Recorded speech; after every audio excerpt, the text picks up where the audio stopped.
ApoA-I Mimetics, a promising therapeutic strategy to prevent atherosclerosis.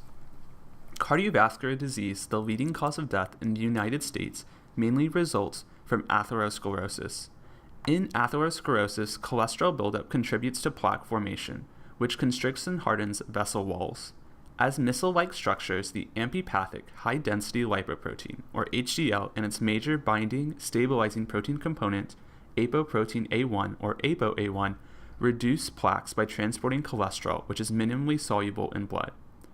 Treatment for atherosclerosis previously included intravenous infusion of synthetic ApoA-I and reconstituted HDL. However, high manufacturing costs of the long ApoA-I protein motivated development of shorter 20 amino acid long ApoA-I mimicking molecules or mimetics. This video shows that ApoA-I mimetics can reduce atherosclerosis through effective cholesterol transport. Mimetics act like ApoA-I in the reverse cholesterol transport pathway. In it, cholesterol-poor HDL synthesized in the liver travels through the bloodstream for cholesterol uptake. Cholesterol-rich HDL then returns to the liver for processing and elimination. Reverse cholesterol transport decreases arterial lipid accumulation, countering atherosclerosis. ApoA-I is 243 residues long and comprises 10 alpha helices. In contrast, the ApoA-I mimetic replicates function with a single native ApoA-I alpha helix. Native and mimetic ApoA-I helices have distinct hydrophobic sides that interact with HDL's hydrophobic interior and distinct hydrophilic sides solvated by water. Mimetics are made with more hydrophobic residues. For example, leucine replaces glutamate 13 to show increased lipid affinity and cholesterol efflux efficiency.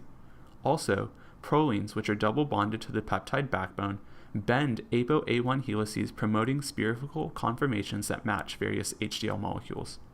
High lipid affinity is also attributed to the snorkeling effect, as lysine and arginine residues insert hydrophobic regions into the lipid membrane while exposing charged groups to water. Significant solubility necessary for function in the bloodstream is demonstrated by mimetics 2F, 3F, and 4F, unlike mimetics 5F, 6F, and 7F. Increasing phenylalanine residues causes greater hydrophobicity, but results in less solubility. The reason for the large solubility difference between the two F groups is not well understood. Increasing hydrophobicity in mimetics generally enhances activation of lecithin cholesterol acyltransferase, or LCAT, which converts free cholesterol into cholesterol esters that more favorably move into HDL's interior. Increased hydrophobicity leads to greater LCAT binding and higher catalytic efficiency. The minimally soluble 5F and 6F mimetics show higher LCAT activation.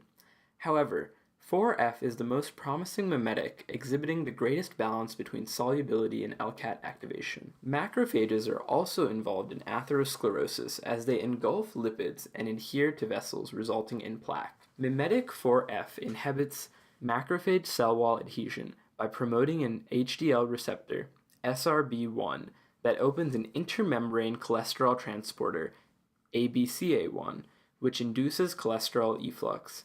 Here, primary human monocytes were loaded with cholesterol and treated with either ApoA-I or 4F and measured for cholesterol efflux. 4F had higher cholesterol efflux. Cells treated with 4F or ApoA-I were stained, showing lipid rafts, which are made of glycosphingolipids and proteins in green.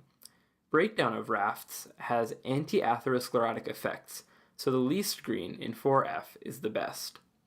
Using ApoA-I mimetics in vivo, mice studies have shown positive results with increased HDL and decreased LDL cholesterol blood levels. The mimetics also decrease aortic plaques by 55%. Mimetics have made it to phase 1 human clinical trials, showing increased HDL levels and promoted cholesterol movement. Data and biochemical properties show that mimetics decrease atherosclerosis through increased cholesterol transport. Future directions include modifying N and C termini and replacing residues that are prone to covalent modification to increase in vivo half-life. Other unexplored avenues include the use of histidine and cysteine residues for antioxidant properties and disulfide dimers, as well as the use of synthetic amino acids in mimetics. Showing great promise, ApoA-I mimetics continue moving through clinical trials, on the way to becoming an atherosclerotic treatment.